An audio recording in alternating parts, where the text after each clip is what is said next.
Con đi học vui vẻ. Tôi mãn đi học.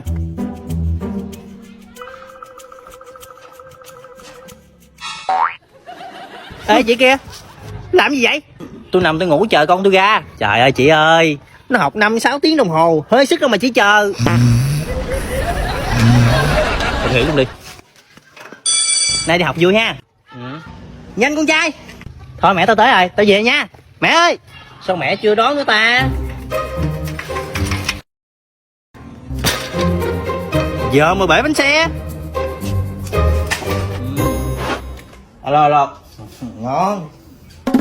Gì Tam? Gì vậy? Vô can bài chơi. Mắc cướp con rồi. Một bài có bao lâu đâu. Tao đã nói là không. Tôi không còn yêu em nữa.